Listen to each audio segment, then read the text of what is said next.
अस्सलाम वालेकुम students. Last lecture में हमने फर्स्ट इक्वेशन ऑफ मोशन को डिराइव किया था और इस लेक्चर में हम करेंगे सेकंड इक्वेशन ऑफ मोशन।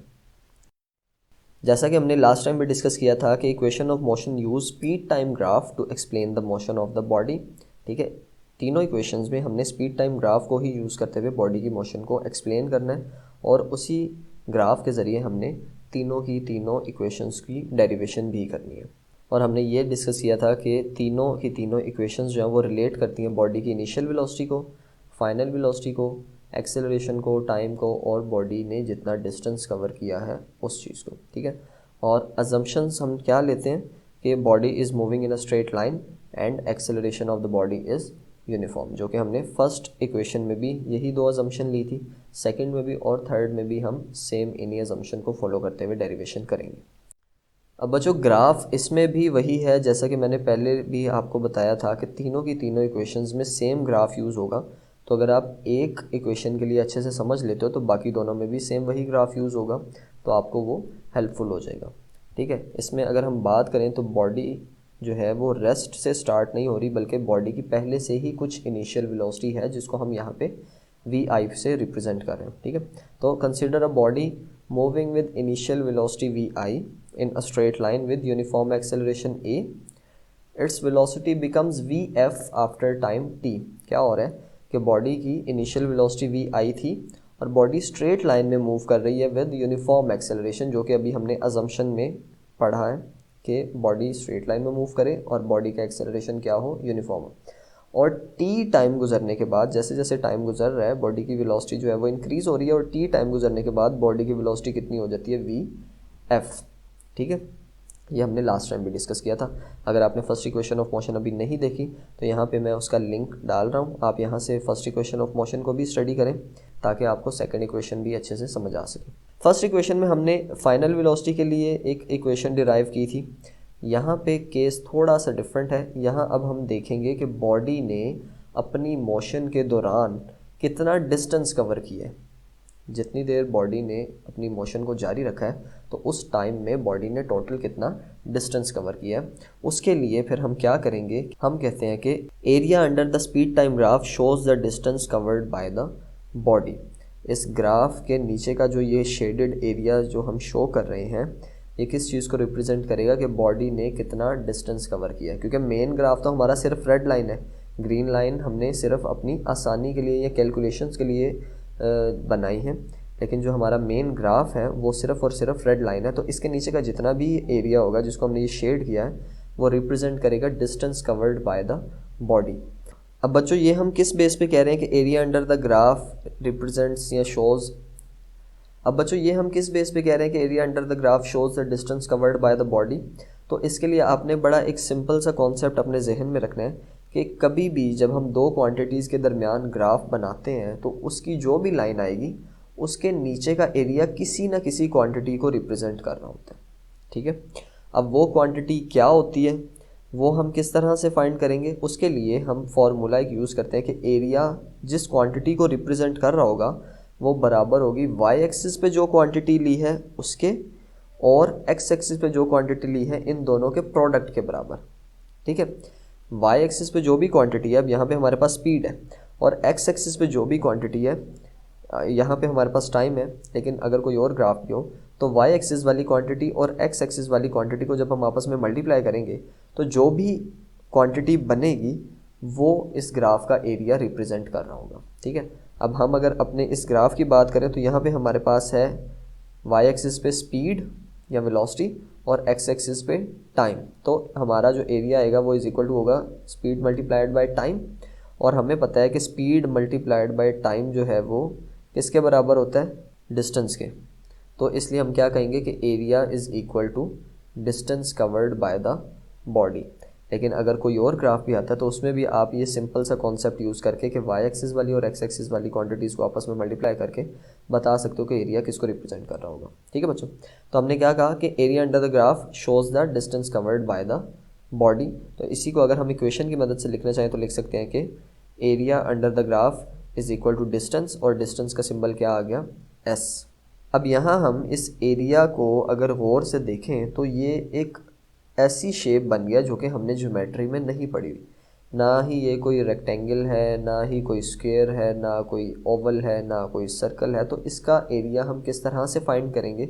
उसके लिए हम क्या करते हैं कि इस टोटल शेडेड एरिया को दो हिस्सों में तोड़ लेते हैं या दो हिस्सों में डिवाइड कर लेते हैं, जिसमें से पहला हिस्सा बन जाएगा हमारी ये एक रेक्टेंगल और दूसरा हिस्सा बन जाएगा एक ट्रायंगल। अब हम ऐसा क्यों कर रहे हैं? क्योंकि रेक्टेंगल का एरिया या ट्रायंगल का एरिया हम सिंपल मैथ के फॉर्मूलाज को यूज़ करते हुए कैलकुलेट कर सकते हैं, और जब हम इन दोनों को इंडिविजुअली कैलकुलेट कर लेंगे तो दोनों को ऐड करके फिर हम टोटल एरिया भी फाइंड कर सकते हैं। ठीक है, तो हम क्या लिखेंगे कि टोटल एरिया जो है वो बराबर है area of rectangle O A C D.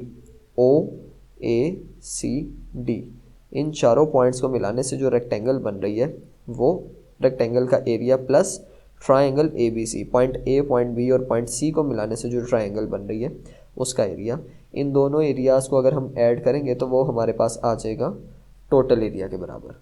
अब हमने करना क्या है कि बारी बारी इन दोनों एरियाज़ को अलग-अलग से हमने कैलकुलेट कर लेना है। सो एरिया ऑफ रेक्टेंगल की अगर हम बात करें तो area of rectangle O A C D will be equal to length multiplied by height. किसी भी रेक्टेंगल का एरिया जो होता है वो उसकी लेंथ मल्टीप्लाइड बाय हाइट या लेंथ मल्टीप्लाइड बाय विड्थ के बराबर होता है। ठीक है, ये जनरल रूल है रेक्टेंगल का एरिया कैलकुलेट करने का। अब लेंथ अगर हम अपनी देखें यहाँ पे तो वो है ओ से डी तक, और हाइट अगर हम देखें वो बराबर है ओ से ए तक। ठीक है, तो here length is equal to O D and height is equal to O A. तो हमारा फिर एरिया क्या आ जाएगा? O D multiplied by O A. अब ग्राफ में अगर हम ओ डी और ओ ए की वैल्यूज़ देखते हैं तो वो हमारे पास हैं O D is equal to T and O A is equal to V I. तो हम लिखेंगे कि ओ डी बराबर है टाइम के and O A is equal to V I. इन्हीं दोनों वैल्यूज़ को अगर हम यहाँ पे पुट करते हैं तो हमारे पास एरिया आ जाएगा is equal to V I T. ठीक है बच्चों, तो यहाँ से हमने इस फॉर्मूले की बेस पे रेक्टेंगल का एरिया फाइंड आउट कर लिया। सेकंड चीज़ हमने फाइंड करनी है ट्रायंगल का एरिया। तो ट्रायंगल के एरिया की अगर हम बात करें तो उसके लिए फॉर्मूला जो यूज़ होता है वो है कि area of triangle A B C is equal to length multiplied by height divided by 2। अब लेंथ मल्टीप्लाइड बाय हाइट तो है रेक्टेंगल का एरिया निकालने का फॉर्मूला, इसी को हमने क्या किया 2 पे डिवाइड कर दिया। ऐसा क्यों किया? क्योंकि लेंथ और हाइट को जब हम मल्टीप्लाई करेंगे तो हमारे पास इस सारी की सारी रेक्टेंगल का एरिया आ जाएगा, और हम अगर अपनी ट्रायंगल देखें तो वो इस रेक्टेंगल का क्या है? हाफ। तो अगर हम लेंथ मल्टीप्लाइड बाय हाइट को 2 से डिवाइड कर देते हैं तो हमारे पास ट्रायंगल का एरिया आ जाएगा, यानी कि हाफ ट्रायंगल ये और हाफ ट्रायंगल ये। हमें सिर्फ हाफ एरिया चाहिए तो हम इसलिए टोटल एरिया को डिवाइड कर देंगे विद 2। अब यहाँ अगर हम बात करें तो length is equal to A C, point A से पॉइंट सी तक, and height is equal to B C.